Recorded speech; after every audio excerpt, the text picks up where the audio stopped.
Hi, I'm Ben. Not my tempo. Say it again. Okay, I'll try again. 3, 2, 1. Hi, I'm Ben. And I'm Zach. You got it. Was I dragging or rushing? You're kind of rushing, but it's okay. I'm nicer. Okay, good. Oh, well, fortunately, my co-host is Zach Leewald and not Terrence Flesher, and I'm Ben Stanhope. And today we're reviewing the movie Whiplash. Yes, we are. Da-dum-choo. Okay, be honest, Zach. How much had you thought about jazz band before you watched this movie, like in your life? None. Yeah, that's what I'm saying. I am the opposite of a musician. Oh, I love music, but like not particularly this kind of music. Not that I don't like it, it's that I don't spend a lot of time listening to it. Like I probably like listen to one or two jazz albums on like just, I think I might have listened to like was it John Coltrane or Miles Davis or one of those old jazz trumpeters. That's the thing. I don't even remember which instrument it was that they played. I know they were. I think you've just proven you're not a jazz guy. It might have been saxophone, to be honest. Yeah, I just proved that I was not a jazz appreciator. But no, I played trumpet for 4 years. I just said that. So we have a resident expert here. Yeah. No, I was terrible. It was middle school and high school. For high school for like 1 year. Yeah. And then I quit. So what was your first experience watching this movie? Ooh, I watched this movie. I might have told you this. I watched this movie in 5th grade with my good buddy Chris. Chris has always got the best movies at his place, right? Yeah. So I head on over. I had never heard the F word before. Seriously? No, I'm just joking. It's a joke. Funny. But I show up to his house. I'm like, hey, let's watch a great movie. You know, I was thinking like Elmo or, VeggieTales, the movie, or I don't know, some other good, wholesome movie. Chris is like, let's watch this movie. It's about a drummer. I was like, really? Music? Whatever. So I turn it on and I watch it. I was pretty much desensitized after that, traumatized as well, but only because of the language. I thought it was great. I honestly was emotionally attached to it because the second time watching this movie was yesterday, and I vividly remember so many things since this movie came out. It probably wasn't 5th grade. It was probably like 6th grade or 7th. But I was young. That's the point. And I just remember, I remember when he was in the drum set, playing by himself and J.K. Simmons comes in. I remember the ending scene. I remember his hands bleeding. And you usually don't remember movies like that 10 years after they come out. That's true. That's definitely true. So I remember it having a big impact on me and that I liked it. So I was excited to rewatch it. And I caught a lot more things with my more mature and less innocent brain that I picked up on more things, and it was great. Right. But I think I watched this movie for the first time maybe a year, and I want to say it was like in between my first and second semester of my freshman year, like on winter break. And I'd always since I got into movies, I'd always seen people talking about it, and I think I was like, oh, I don't really want to watch a movie about like drumming. Like that sounds really boring to me. Like I get that it's a good movie and like probably well shot. I don't think I really quite got what it was. And then when I watched it, I was like, oh my goodness, that was like actually one of the best movies I've ever seen. And it's done by a guy named Damien Chazelle, who has come to more fame because of a movie called La La Land that I haven't actually watched. But this was his also highly regarded but less like commercially popular debut. This didn't even make more than 60 million, didn't it? I doubt it. And it was released in 2014, a year after he made a short film of the same name with, I believe, the same actors. I know J.K. Simmons was at least in it. Seriously? Yeah. And so in 2013 they made the short film, and then 2014 they made the actual movie. Oh, it made 49 million. 49 million. Wow. Yeah, so they premiered the short film at Sundance, and it won the short film jury prize, which I'm assuming is good. And it had Johnny Simmons starring as who plays young Neil in Scott Pilgrim vs. the World, if that means anything to anybody. You say Johnny Simmons? Yeah, Johnny Simmons. Does his middle name have a K? So he played Andrew Neiman, and so there was no Miles Teller. Supposedly, I think Miles Teller, who plays the lead character, had to learn how to play the drums at least a little bit to act in this movie. So that in and of itself is impressive. But it is, yeah. One of the first scenes when he's playing the drums in that hallway area, Like he seemed actually really good, and I was like, is that how he got his fame? Like he was just a good drummer, and then he went in this movie, and then after that his career took off. I don't think that's how it was. I think it was the opposite, where he was already sort of in the industry, and then he sort of learned how to drum well enough to like, you know, fake it. I don't know how they did it either, because in the movie Black Swan with Natalie Portman, she has to do a lot of complex dancing, and they made a big deal about the fact that she did a lot of the dancing, but a lot of the actual complex dancing was done by a stunt double. Whereas in this, I don't know whether they have stunt doubles. I'm assuming some of the shots you could do with stunt doubles, but it's also like you can fake so the shot looks like you're playing the song and you're not actually playing it quite in the same way. I'm imagining filming. Miles Teller's just like moving his hands really fast. Yeah. He's not necessarily having anything in his hands at all. And also the set had to be so interesting because, like, just think about, like, you have J.K. Simmons like yelling at you, and all of a sudden you're just like super chill. Actors are probably used to that though. Like they work up this fake thing, and then all of a sudden they go back to reality. But essentially the plot, I mean, it's not a super complicated plot. Andrew Neiman is a student at Schaefer Conservatory in New York City, which is supposedly in this movie is one of the best schools to go to for drumming or for instrumentation, jazz instrumentation in general, and not just drumming. And so he works his way up to playing as an alternate for the core drummer, due to the teacher Terrence Fletcher, you know, singling him out a couple times. He stalks him in a room and tries to get him to play double time swing. That's a big part of the movie. And Andrew basically sets his mind to this being the only thing that matters in his life. Although at the start of the movie, he does sort of get into a little bit of a romance with a movie theater popcorn concession stand girl who goes to Fordham, which is apparently a lame university in his standards. He was such a jerk. He's very much a jerk. And we see he has a good relationship with his dad at the start of the movie, so goes to movies with him. But really, most of the movie is just Andrew, you know, every time something goes wrong in the movie, he cuts out something else from his life and goes to just figuring out how he can practice more for drumming. Because when he gets into the core band, he'll get built up by Fletcher. Fletcher will build him up and then get him and he'll build up his confidence, and then he'll immediately cut it, like, and humiliate him, and then he'll just keep repeating the cycle.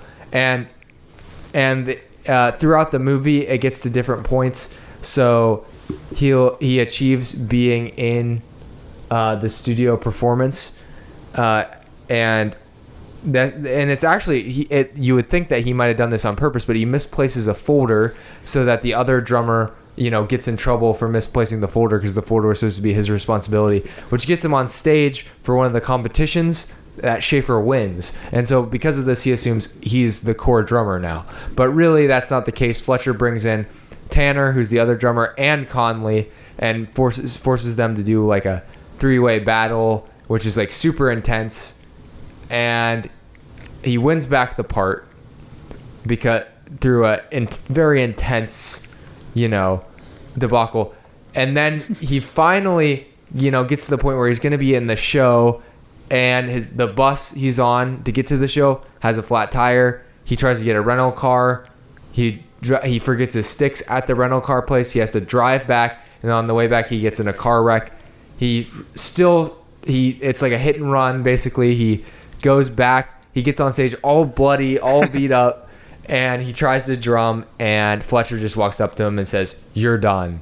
But really, it's kind of ironic because Fletcher's actually done at this point, because the lawyers are getting involved, and his dad, you know, says, "You got it. You can't let this guy do this." We forgot to say Andrew attacks him on stage. Yeah. Oh yeah, I forgot about that part. Mm-hmm. Which is interesting that he's the one suing Fletcher after he like assaulted him on stage. That's true. Fletcher could have they kind of retconned that part after it happened. Okay. But there also is another story where Fletcher may or may not have like drove somebody to the point that they were so depressed, even though they were successful, that they committed suicide. Although whether or not you could really directly tie that to Fletcher is still a little bit ambiguous. But interestingly enough, we see Andrew back in a normal life. He's working a boring job, trying to figure out what he wants to do with his life. And then he goes to a jazz club because he sees the name Terrence Fletcher, and he runs into him. And Terrence seems, really like a nice guy at this point. He takes him out to dinner. They get drinks. And he's just talking about his teaching method. He said some people thought that he, was too hard on people, but he said, you really had to do this to drive people to greatness. They keep going back to Buddy Rich and Charlie Parker. Now, I can't remember which one was the protege and which one was the master. But then wasn't Parker became the bird? Yeah, or something like that. So maybe Buddy Rich was the one who threw the symbol at Charlie Parker. I think that was it. Yeah. So that's like his whole building point for why he's so aggressive in his tone. Because if you're actually great, his argument is that no matter what he throws at you, you'll practice harder and you'll come back stronger, and you won't give up. Like no matter what, Fletcher does to try to take that out of you. And Andrew kind of pushes back and is like, well, what if you discourage a Buddy Rich or a Charlie Parker? And he's like, that would never happen. He's like, because he said the Charlie Parkers of the world would never be discouraged. They would never be discouraged. And so when he does finally perform at this, he gets invited to perform at a jazz festival that Fletcher's teaching. He's like, it's just some pros, no big deal. He gets there and he realizes that Fletcher has set him up because he told him he was going to play some songs, and he completely, gave everyone else. He's not playing the title song of Whiplash. Yeah. What was the song that they replaced it with? Caravan? Caravan. Well, they played Caravan at the end, but they were playing Upswingin', which he didn't even have the you're right. for. Yeah. And so he's like completely now at this point, he is kind of lost. And then there's this weird sequence. He gets off stage. His dad comes up to him, hugs him, and then he walks back on stage, and he just starts doing his own thing. And then he just says, "I'll cue you." And it's just this. It's like an 18-minute sequence. It's very long. Is it that long? It's very long. I mean, it might be a little bit shorter because of credits or whatever, but the last 20 minutes basically of the movie are just him playing Caravan, and with all of the focus being on the drumming, which is one of the most fascinating parts of the movie, and I'm sure we'll get on it, is I feel like drumming is kind of the taken for granted aspect of band. And when I think of it, bass, if you have a 4-part band, you usually think of the lead guitarist and the lead singer before you think of the drummer or the bassist, like the more percussion-based things. And if I was thinking a jazz band, I think trumpeter, saxophone player over... I mean, it's a band, so it's a little bit harder. Even piano. Piano over the percussionist, which I'm not saying is fair. It's just that's sort of the... I'm not somebody who knows about Buddy Rich and Charlie Parker or goes and listens to albums where it's just people drumming, Although Ben would. He listens to weird music. I mean, I listen to weird music, but I've never listened to it. I can say I've never listened to an album that was just somebody drumming. That's never happened. True. And so with all that being said, so basically at the end of the movie, it's like he won because he achieved the success that he was supposed to achieve on a big stage, and he got to kind of stick it to... Well, it was even like Fletcher acknowledged it with like his expressions to him that like, okay, he actually did it. Like he thought Fletcher in some senses won because he proved his point that the way he taught worked. But that's where the interesting discussions come in about what the point of the movie is supposed to be. So, and that's really my very first question that I want to discuss. What is the price of success? To what degree is it worth? Because the thing is, Terrence Fletcher could be right. This could be what you have to do to achieve the success that, in order to be the best drummer of all time. Like, you might have to do this, but is that worth breaking off a possible relationship, fracturing your relationship with your family potentially, you know, not doing anything with your life besides drumming? And then does it set you up to, once you achieve the success, there's nothing else to do in your life, which is probably how that guy they referenced before got into such of a state of depression, because he had no other purpose other than to achieve. And if you already achieved it, then what else do you have to live for?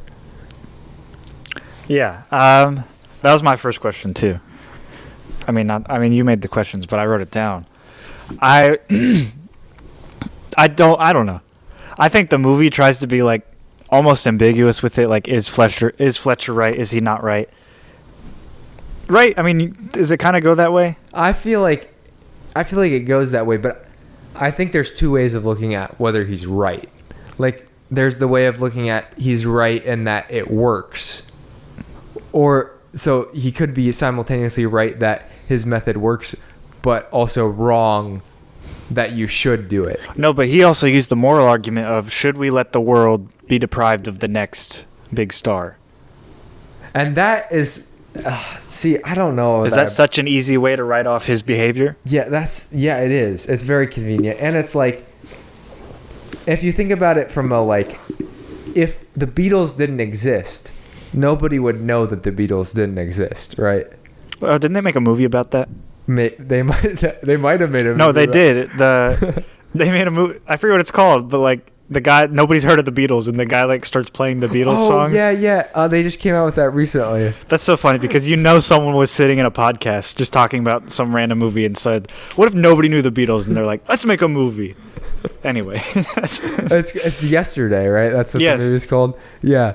I forgot about that movie. We should watch that movie sometime. No, it's probably a horrible movie. Yeah, it's probably dumb. But like you said, yes, if the Beatles weren't, if nobody knew about them, then it wouldn't matter, you know? So in a way, it's kind of a poor argument. You're not really depriving the world, because art is subjective. So whatever is, you know, there's lots of different reasons why people consider things to be good. Well, one of his cousins at the table said, win a music competition, isn't that subjective? And he said no. So I think they have a different perspective on it, where it's not as subjective. I do think it is not as subjective as like popular, and I don't even know that popular music subjective, because it's like business. So business isn't exactly subjective all the time either. True. But yeah, I think there's more technical aspects to jazz that are like rigid. Like jazz is more of a defined, like there's this way to do things. And so if you were to go off of those rules, you would be more of the like, you would be the risk taker, but you wouldn't be playing in jazz competitions, right? You would be like trying to sell your music to like artistic audience.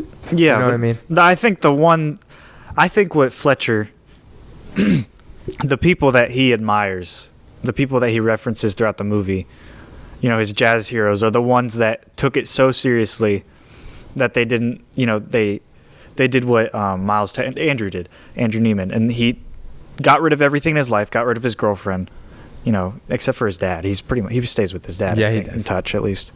But he gets rid of everything in his life and is so obsessed where it's no longer, it's obsession rather than, you know, passion. Yeah. So it's no longer even enjoyable. It's just life consuming. And this is another question too, because I don't know if you can answer your first question. I don't know if you can, based on what your question is. If you're asking, is the movie saying that, or am I saying that? Because if I'm saying that, I'm saying no, Fletcher's wrong. Yeah. Okay, that's my take on it. I think there are better things to be focused on. You know, like family more important. I think you know, yes, the greatest songwriters, singers out there have benefited the world somewhat, possibly, maybe not. But they could have made it. They could have, you know, made it a more negative place. Potentially, like they might have done more harm to the world than good. I mean, it's hard to really quantify how art influences the world. Like Charles Manson. Well, wasn't it the song "Helter Skelter" about Charles Manson's murders or something like that? Yeah. So like some of them are like actually kind of wrong, but it's and yeah, you're right. Some of them, they're obviously bad ones and good ones anyway. But I would say no, that's a terrible decision. What Fletcher did. There are way more important things than his pursuit of drumming. Although it could be very important, it could be someone's passion. It's not necessarily. It's the point where it becomes like so consuming over your life that you're like just a douchebag to everybody around you that it's bad. Yeah, and he was. He's like, here's how it's gonna go. I'm gonna be so obsessed with this that I'm not gonna have time to spend with you, and you're gonna resent me for that. So I'm just gonna cut it off now. And then she's like, well, does that mean that you don't think that anything I do matters? And he's like, yeah. Yeah, so it does kind of make you that way. But the thing is, like, if this movie is saying that, I don't know. I think the movie's saying that Fletcher was right in that it works, but that it might not be worth it, because it does mention that that kid who hung himself was Fletcher's student. So it's kind of like you kind of got to weigh the risks if you want to pursue something that intense. Yeah. Or to be like, the it's best. crazy what people will do and sacrifice in order to be like important or noticed. Like, because that's kind of what it's about, right? Like, you could be a really good drummer and nobody know who you are. So there's like, you have to have both. You have to have like, you have to do something and know the right people and somehow get recognized. And that's sort of the part that consumes you. Because, I mean, he was a good drummer without Fletcher noticing him, but he needed to get Fletcher to notice him. And I'm sure he became technically a better drummer throughout the movie. I couldn't tell. Like, I honestly couldn't tell. But that's because I'm not, it's not my... Well, by the end of the movie, he got so good that they couldn't film, like, his hands that much because the actor couldn't keep up with how good the sound was. Yeah, it's crazy. I mean, oh my goodness. Yeah, I've never been more impressed by a drums, like, somebody playing the drums than at that part. Although some parts I was like, he's just hitting it really fast. Like, is this even... like, but then enjoyable? It just means our ears aren't trained to pick up on what the rhythms are. Exactly. Or the tempo. Not quite my tempo. Yeah. So there's not really many characters in the movie, but I did like that Andrew, like there was the scene with his family when they're all sitting at the table and they're talking about their accomplishments and stuff like that, and he gets jealous and he kind of like zings them, and then he gets so jealous that he like leaves the table, and it's like he thinks that he kind of has to put him, I don't know, he has to be better. He feels the need to be the best. Yeah. Not just some amateur, not just second place. I mean, because part of it's he feels like people generally know, like, oh, somebody's good at football. Like, people know what football is, and not as many people are like attuned to like what it means to be a good jazz drummer. So like they're not going to give him as much credit as he deserves. But it's also deeper than that, like you said. It's like he actually just he feels like his cousins are over, like the praise they're getting is like over bloated compared to what he's getting. When he's probably like working harder or as hard. Yeah. So, yeah, it's such an interesting thing because I think it's something that, if not all, most people could relate to, is that it hasn't been taken this far for most people too, but some people do, of like obsession with, it doesn't have to be drumming. It can be anything in your life, like work, relationships, money. I don't know. Yeah. Something that you idolize so much that you put all of your energy and finances and, you put your mind to it constantly to the point where it's not even worth it, Yeah. To you the point could easily make this movie about sports. Like, there's definitely coaches who were like exactly like Terrence Fletcher with players. And it's like, I mean, it's a little bit, in sports, it feels like there's a degree to which it seems like you have to have natural talent for music. But like with sports, it feels like it's like ratcheted up even a higher level, because like, or maybe it's the exact same thing, because I feel like reflexes and stuff like that you'd have to have with drumming, it's like not everyone's gonna have those like naturally. But I don't know, with sports it's like you could train somebody super hard and they still like aren't gonna be as good as some people who are just more talented. You gotta have the genetics for but sure. If you had the right, like somebody who could pick out the talent that just hadn't been developed, and then they're like, okay, I need to do this like whole routine where I like pick them up and push them down and pick them up and push them down. And like, I feel like this is sort of an outdated coaching style. Like nowadays we're like everyone's a wuss and nobody can get yelled at. But like, I mean, you definitely can overdo it. Like, it's very unnecessary sometimes. Yeah. Like, but like occasionally, I mean, in the heat of the moment, people will, use passion to get something out of people. Yeah, and it can go so far to like where the passion becomes obsession, like I said. Yeah. Where you get in a car accident and you're thinking, I need to get to the right. Yeah, you don't. Thing. Nothing will slow you down. So that should have been a red flag for him, but it wasn't because he was so tunnel visioned into his obsession. So yeah, I think that's something that people can relate to. So hopefully you learn that, like, even though he did like win in the end, you don't always win the lottery. So that might be the interesting thing that the movie did, though. Like we're saying, it's like, no, like sometimes they'll have these movies where it's like there's a passion that's like Requiem for a Dream. Yeah. Where he's like, all the characters are consumed by drugs, but like the end is bad. But like in this movie, he's consumed by music and the end is good. It's a question mark. But like it's what he wanted. But it's like, it's almost like Terrence Fletcher knew the whole time. I don't know if he actually did, but it's almost like he planned for all this to happen, and that even him backstabbing him by making him play the wrong song instead of Whiplash was like part of that lesson. Because if you would have just let him play Whiplash, he probably wouldn't have done that whole thing where he impressed everyone. But how could he have known that? Yeah, that's the thing. Is that it is a movie, like it's obviously a movie. There's no way that there's somebody who can just like be the like play God in a sense where they're like orchestrating all these events. I like to see it more as Andrew gets him back by taking over. Yeah. And then he is actually impressed by Andrew. Yeah. And I think that's kind of what it actually is. Hopefully that's more what they were going for, because that makes more sense.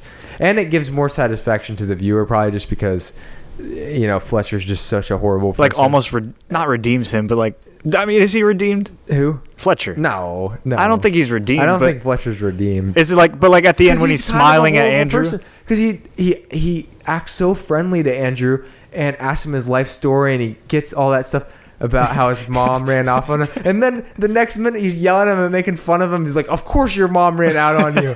Like, no, that's like a horrible person. He just needed that information to use. Like, even if you like wanted the success of his student, how could you like say that? Or even any of the other things he said. Like, how do you just say that and be like, oh, it was all part of my plan, so it's okay? Like, I don't know. I think in my mind he's redeemed. I know that's not right, but I like him. I mean, he's a great character. I mean, all of his terrible cursing. Ben and I were trying to faithfully read some of these things beforehand, and we're like, these are some terrible quotes that we're gonna remember. But they're so memorable and they stick so well. Mm-hmm. They work very well in the movie. Some people are like, oh, I hate that there's language in movies. It's unnecessary. But in this movie, the language was necessary, in my opinion. It adds. It would not be the same movie without. No, it would not at all.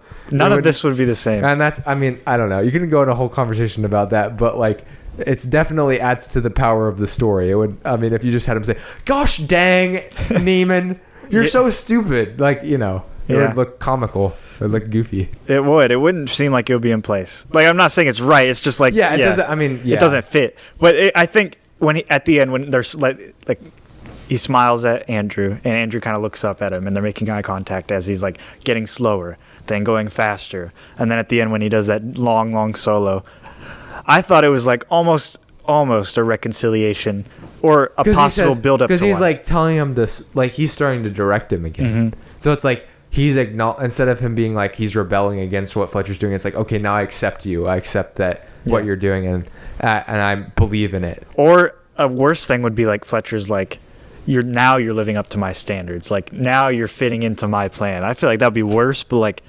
what if after the scene cuts, he does something else that like completely throws Andrew off, and it was just like terrible. But we just don't see it because it's not in the movie. Whiplash 2, Caravan. Or they play a different song, not Caravan, at the end of the movie. I did like, there were only like 3 or 4 songs in this movie. But like it was still, I think they're all catchy. You remember them that way. Yeah. Because he legitimately repeats them over and over because he's like, not my tempo, over and over and over. And he'll be just like, line 157. Yeah. Note 3. And I'll be like, how do they just get to that? I can't imagine. Like, I've been in some stressful situations, but like emotionally having that be your boss, like your teacher, and then like being in classroom and being on edge of getting kicked out of the band every day. Like every day you could be kicked out, any single day. And then practicing all day, I know if it's your dream, that's cool, but like I can't imagine being in an environment where you would be feared, like you would be in fear. Because even so much. when you've achieved something, you could lose it like instantaneously. Exactly, like the big guy that he was making fun of. Which maybe, but there's a lot of things that are like that. You could achieve any number of things and lose it quickly. Yeah, but not like where your teacher's trying to like get That's you true. out of there. It's not. It's a little bit more difficult maybe to actually lose it. Or like there's some grace. Like there's absolutely, he was out of tune. No, the one Or he kid didn't know he was not out of tune. He just didn't know. But he looked at him, asked whether he was out of tune, and said, "Did you just say he didn't know?" No, he didn't answer. He didn't answer. And then he said, "Are you out of tune?" And he said, "I don't know," or something like that. And And then they kicked him out, and he remember. wasn't the one who was out of tune. Yeah. And the other guy was, but It's an example. yeah. So this guy's fearsome, but I honestly like him. And I like him because he's J.K. Simmons and he's not asking for pictures of Spider-Man. So Right. that's kind of nice. But I noticed in this movie, he broke his drum set, which reminds me, and there's a car accident. Both things that you might need insurance for. Now, Hedman England can cover you for auto insurance and home insurance and business insurance. And so if you want to contact them, maybe not about your broken drums, but your broken car, call 614-486-7300. That's 614-486-7300. And if you contact them, make sure you tell them that Ben and Zach were drumming business for them. Oh, didn't. I was so excited about that pun that I completely butchered the bill up for it. You did. So You did. But that's okay. It could have been so much better. Hedman England and Zach still loves you, Ben. Had J.K. Simmons been my comedy instructor, I would have been kicked out of the class by now. And you'd be cursing a lot more. I mean, even if I landed that, he probably would have still kicked me out. He'd be like, "A pun? Are you kidding me?" Yeah. Man, so some of the people in this movie, like we were talking before this, J.K. Simmons, I think, I could be wrong, but I thought he was nominated for an Oscar for this award. For this? Yeah. I mean, that seems fair. I'll have to verify that. But I was just looking at his movies and it's like, he's such a good actor, and I feel like he's very underutilized. Like, people should use him in more stuff. Like, this is the capability that he has to play like somebody like this. I mean, have you ever seen the movie? Why am I forgetting the name? Full Metal Jacket. Mm-mm. There's the whole first half. There's like a drill sergeant just yells. He's kind of like this character, except for he's in the army. He could play somebody like that very well. Now, I also think he could play other characters, but he was good in Palm Springs. Oh yeah, yes. But he was a very minor character in that. It was just he's always yelling in his roles that I've seen. That's true though. Is he typecast? Which is fine, I guess some people are. But this is the depth that he played of this character was actually pretty good. I think the range too. It's that he could play such a nice, relatable guy, and then switch it, and it'd be so you could still see that it was the same person. It's like maniacal. Yeah, it's good. Like he was so good at hiding who he really was to people. Like when he was talking to that little girl. Yeah, you're right, and it does seem like the same character. And you don't think, oh, this is J.K. Simmons playing two different people. You're like, oh, this is the same person. No, you're right. Yeah. So I think that's maybe what I'm missing with people. And maybe I just haven't seen enough movies, and maybe he's in. Send me, if you know of movies, email themovievaultpod@gmail.com, and you know of movies that J.K. Simmons is, that you're like, oh, he gives a really good performance in this movie. That's not Whiplash. Or Spider-Man. Or Spider-Man. Or the new Spider-Man. Or Palm Springs. That's right. The newest movie I've seen him is Spider-Man No Way Home. Right. Which, I was like, I guess he fits into that kind of role of...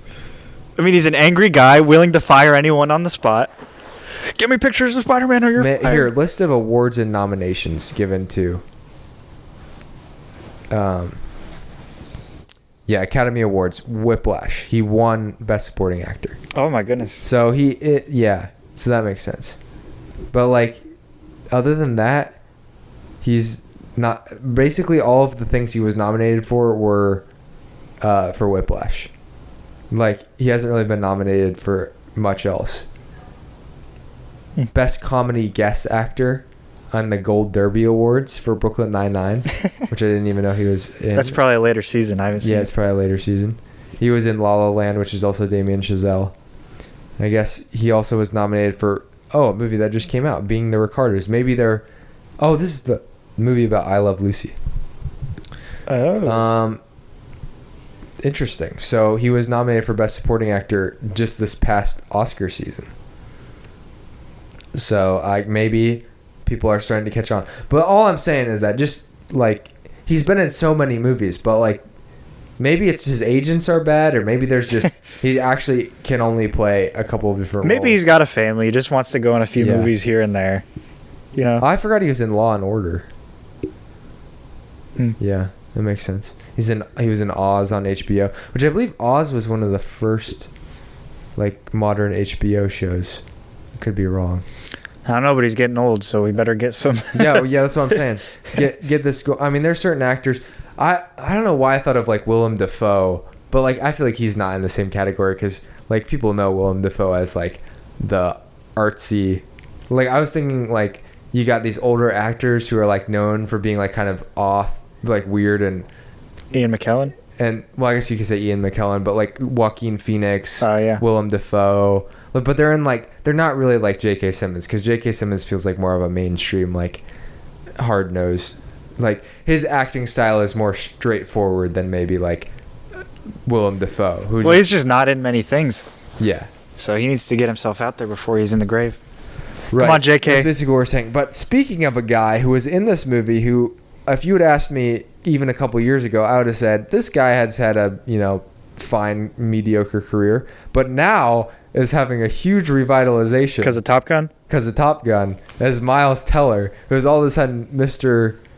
Sexy, which I would never have guessed in a million years. No, not from this movie. You look at this guy; he's wearing cargo shorts down to his knees in one scene. I was Snapchatting my girlfriend, and I sent her a picture. I was like, "There's no way this is the Top Gun guy." She was like, "Who is that?" I was like. She didn't even know who it was because he was so unrecognizable. But I was just like, how did that happen? I don't know. A lot of workouts, steroids maybe? Maybe. Or maybe he just did a whiplash and he got obsessed. He's on the Chris Hemsworth diet. Yeah. Or The Rock. Dwayne The Rock. Johnson. They should do a Dwayne The Rock and Miles Teller movie. I've always wanted a Dwayne The Rock Johnson movie that was like an Oscar bait movie, like the kind of movie that they make and that they want it to get nominated, like a movie about a fish who falls in love with a human. That would be the kind of movie that I'm talking about. And then when he punches someone on stage, it will actually hurt. Yeah. So what would be the ideal like Dwayne The Rock Johnson Oscar movie? Like what would it be about? Well, it can't be something like anything but active. It has to be something active, right? Yeah. You can't have that much muscle. What if he was like a personal trainer, and he trained like a lady with some sort of physical disability to do something? Or it doesn't have to be a lady. It could be a guy. And they fall in love. And they fall in love. Okay. And she's older. She's like an old lady, like 90. And he's like 42. Yeah. It's like a weird like age gap love story, but he's also like they got this physical fitness regimen. He graduated with her daughter. I feel like we're on to something here. And this could work. The daughter like gives him advice of like what the mom likes. The daughter has a crush on him though. Oh, but she thinks that he likes the Rex when they go to each other's houses, but he's there for the mom. Right. Yeah. And the dad like died like a year ago, and he's already trying to get her. Yeah, he was like waiting for him to die. That sounds like a comedy waiting to happen. Okay. Actually, we like turned this away from being an Oscar movie. Like it was going down that route, and now it's like, what will be the title? I don't know. How about? Man, I need to come up with something clever.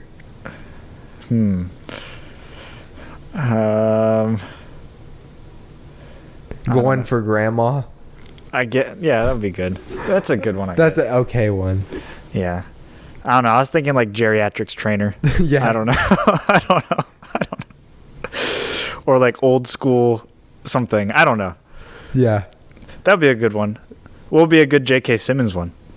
I mean, he already won an Oscar. He already won an Oscar. What would be a good like comedy? one where he's like a main character, like where he's wins an Oscar for best actor. Yeah. Maybe one about a swimmer who dies, and that's his son. And then he goes and speaks about his son around the country about like dangers of water.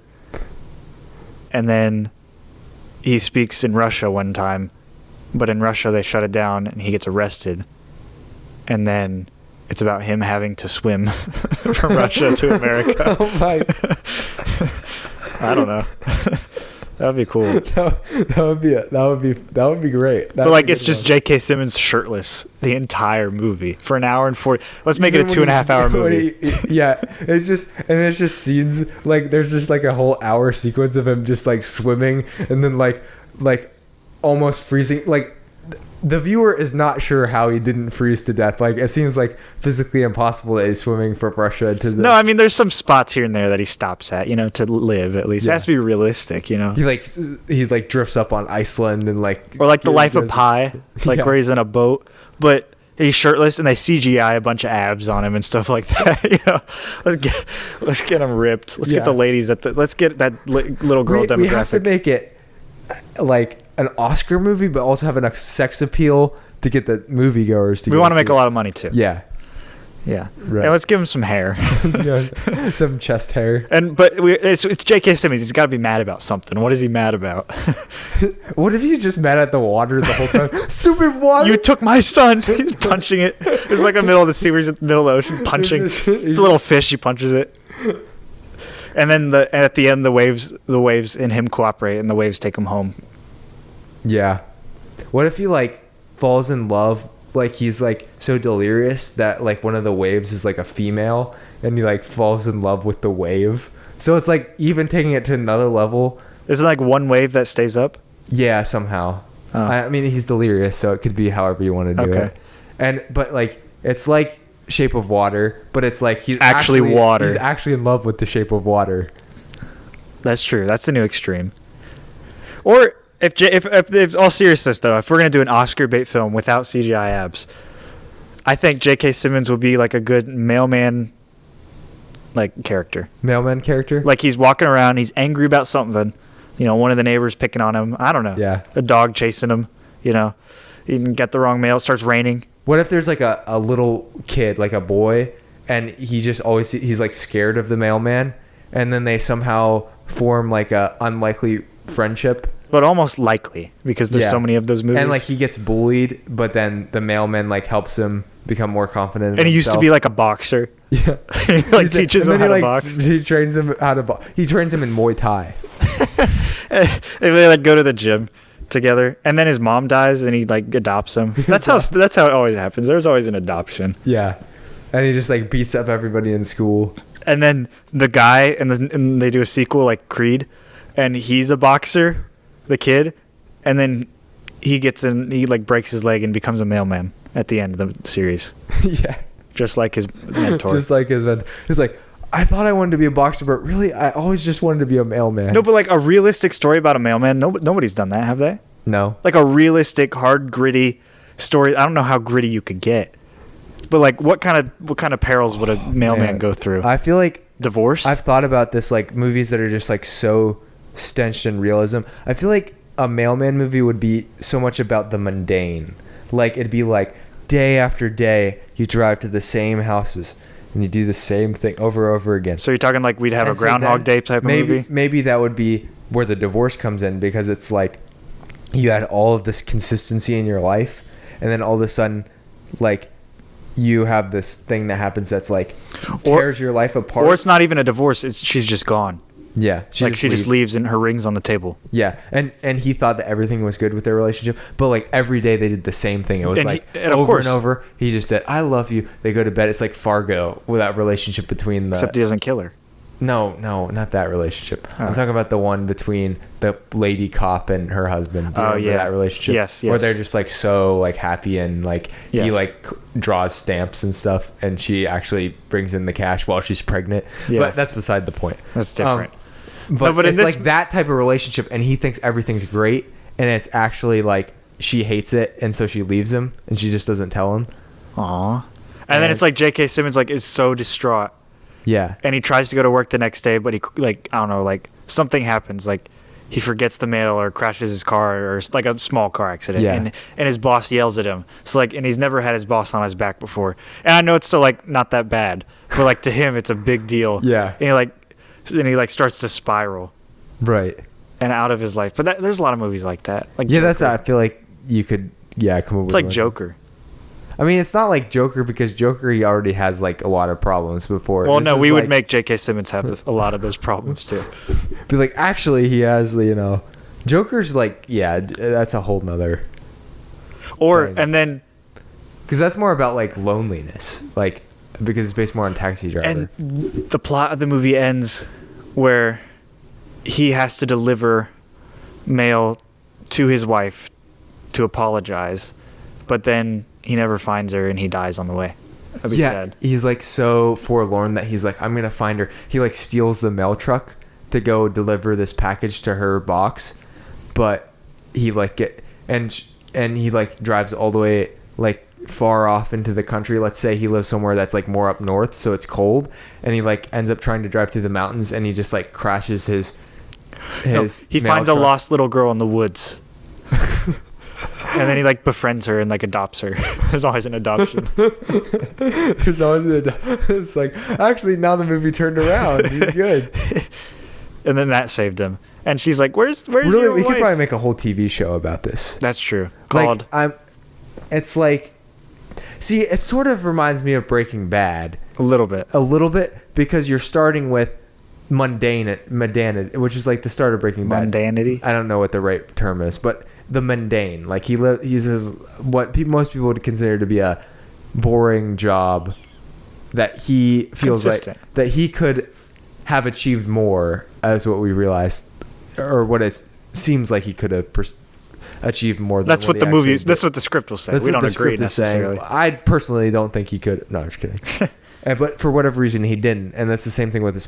But the mailman guy, I feel like it's not that he could have achieved more. It's just he wanted. This is just what he wanted, Yeah. and now somebody's like taking it away from him. They're taking away the consistency. And I'm not trying to make like blanket statements about mailmen. Like, there's lots of different reasons why people become mailmen. Yeah. But J.K. Simmons playing that role would be so good. But have we seen him interact with kids before? I feel like there's got to be a movie. He's been in so much stuff. I don't know. It seems like he wasn't in a lot of stuff. No, he is in a lot of stuff. It's just not a lot of stuff that would get like award Okay. nominated. Is Miles Teller the youngest person he's been on screen with? Is he hiding some things? Filmography. No, that would be good. But the thing is, J.K. Simmons in this movie honestly made me, like we said, it made me want to see him in other things, to the point where we're even making movies that we want to see We him spent in. like 10 minutes making a movie about that J.K. Simmons should be in. But not even just J.K. Simmons. I do want to give some credit to Miles Teller. I forgot he was in Burn After Reading. That's actually a really good movie. Oh. I mean, I say that like it's like the best movie ever. It's not, but it's a pretty good movie. Okay. Like, is this movie better? Oh yeah, this movie's way better. But Miles Teller and and their chemistry, I think, was actually pretty impressive to me, because I think J.K. was great, but you do have to have a pretty good main character so that there's not such a contrast between J.K. Yeah. and Miles. Now, I think Miles was. I haven't seen him in too many things. I haven't even seen the new Top Gun, Ben, and Yeah. still, it's been a while. And I think Miles, if this was one of his, you said he's been in the music or film industry before, but if this was one of his bigger breakout roles that went more, he got him more famous, I think this is why. I think he's a good actor, but I don't know what it is, but I think he plays well off of other people. He's not like being his own character. He's in the situation, he's present, and he's not playing the script. He's playing off of the person who he's with. So like when he's with his dad, he's kind of standoffish a little bit. He doesn't want to tell his dad everything. But when he's with JK, you can tell that he looks up to JK based on the way that he reacts to him. And it's not necessarily saying anything about Andrew's character, even though it is like peripherally. It's kind of just like he's letting JK steal the thunder from every single scene. Yeah. Because that's what his character would do. And it's like he's just letting him steal all the energy, but in that way, since he's letting him, since he knows the scene so well, since he's playing off of him so well, it really does make him shine as well as a good actor. Here's the interesting thing about Miles Teller. It's not like Miles Teller's been in a lot of like high profile things now that I look at it. He was in Fantastic Four. Yeah. As Mr. Fantastic, which I know bombed, right? But he had a big break. That could have been that was a big role. Potential, though. yeah. And he was also in the Divergent series. Yep. Which also I don't think was like that, you know. It was better than the Fantastic Four, though. Probably better than Fantastic Four. But an interesting movie that he was in that I've seen is War Dogs with Jonah Hill. Now, this goes back to your point, though. Jonah Hill has a completely strange, off-the-wall, like, weird performance in that movie that, like, Miles Teller plays really well off of, because you, like, get to contrast it with this guy who's just, like he's playing, like Jonah Hill plays this, like, Jewish, like mobster type that's just, like, really, bizarre. And they become arms dealers. It's really a strange movie.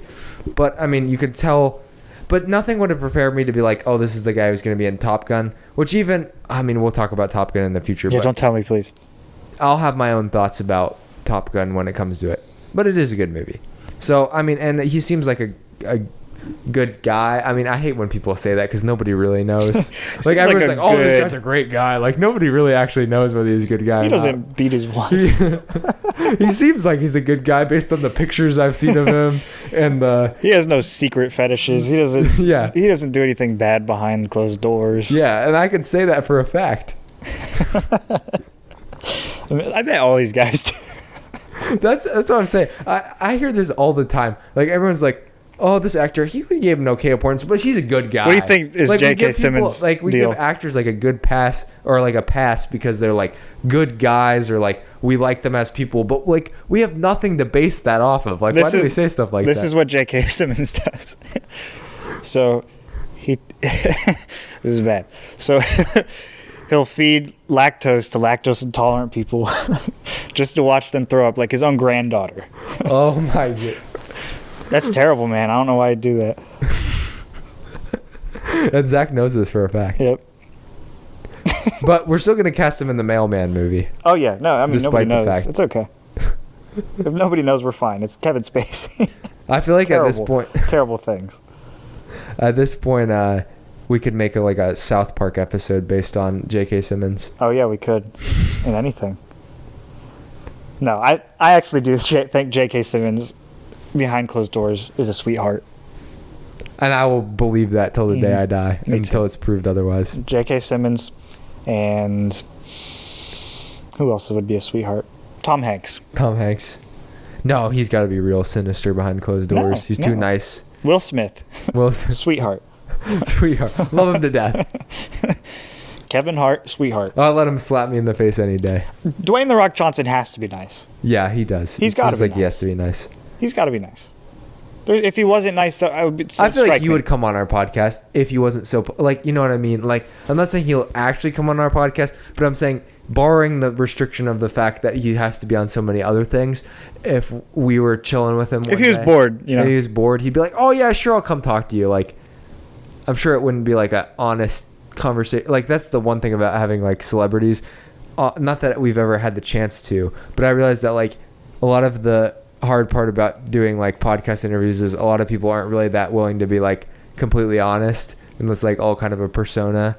So like it's not really that. Well, who's real? Like who would be a good personified actor? See, I feel like all the people are comedians because they're the people who are like making their whole careers on being authentic, or selling a very Amy Schumer. She's got to be authentic. Oh my goodness. Tina Fey? No. Tina Fey? No, not Tina Fey. Steve Carell? Steve Carell's like older now. I feel like he could be more genuine because he's like grandpa-ish and it's cute. You need somebody who's like not playing the game. You know what I mean? Like what do you mean? Like they don't care as much about how the interview reflects on where they're like somebody who's more in the Twilight. Maybe Bo Burnham. I mean, to some degree, I don't know what it's like when you have fame, because I don't know if you can like go back to like it kind of changes you to an extent, whatever that means. Yeah, I don't know if there's got to be like someone who would act realistically, because being famous is like inherently about having a like inauthentic version of yourself commercialized, right? So like revealing the authentic, it's like being two different people. Terry Crews. Oh, he would be great. I think he would be cool. He'd be great. I bet he'd come on. We need to just send him an email. Terry Crews and The Rock. That'll be our YouTube video. They're gonna wrestle. They're gonna wrestle. Oh, if we invited them both on at the same time, I'm sure they'd bite at that. Wouldn't that be cool if like they wrestled awesome. And we filmed That's the point. That's when you guys will know we're successful, when we have Terry Crews and The Rock on at the same time. Please come on, guys. And we will film you wrestling. We don't care. We're not going to serve you any drinks or refreshments. We're just going to make 55 million views on our YouTube channel. Yeah, that's true. All right. Should we close the vault doors? Yeah, I think it was pretty good. I do want to say, though, after thinking about this movie and talking about it today, I do think this will go in my at least top 20 right now. Yeah, I have this one of my 20 5-star rated movies. Really? Yeah.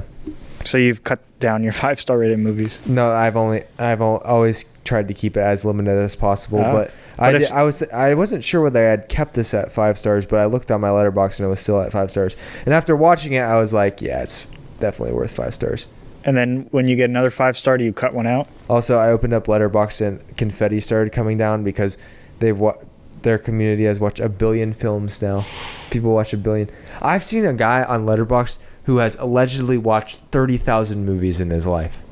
How old is he? I don't know, but just think about that. 14. Even if you're old, that's like 6 movies a day or something crazy. Like, you do nothing else with your life. Like, how do you do that? Like, I don't know. Like, how do you live? Like, you have to make money. He's rich. He's got money. Probably. He's Terry Crews. It blows my mind. I don't know. We should have that guy in the podcast. He would know so much. He's from like much. Sweden or something. It's PewDiePie. He would know so much about movies. But yeah, so top 20 for now. We'll see if it's top 10. I'm not sure. I'll have to reconfigure, I guess. I haven't even thought about making it. I've made a top 100 list like last year, and I've just gone off that since then. Well, we posted both of our top 25s a while ago. Mm-hmm. Mine would probably be way different. I'd be curious to go back. It'd almost be a good reaction video. Like, because I'm sure there's some movies I've kind of soured Zach, on since you then. like that movie? Come on, Zach. That would be good. Anyway, can I close the vault? I haven't done it. I will say this, Ben, I haven't closed the vault since before our break in the winter. Wow. Yeah. I've been withholding it from you. I know. I purposefully asked other people. I see. So I will do it for this one. Now. Ready? 10, 9. I'm just joking. Ready? 3, 2, 1. That's it. Just leave it.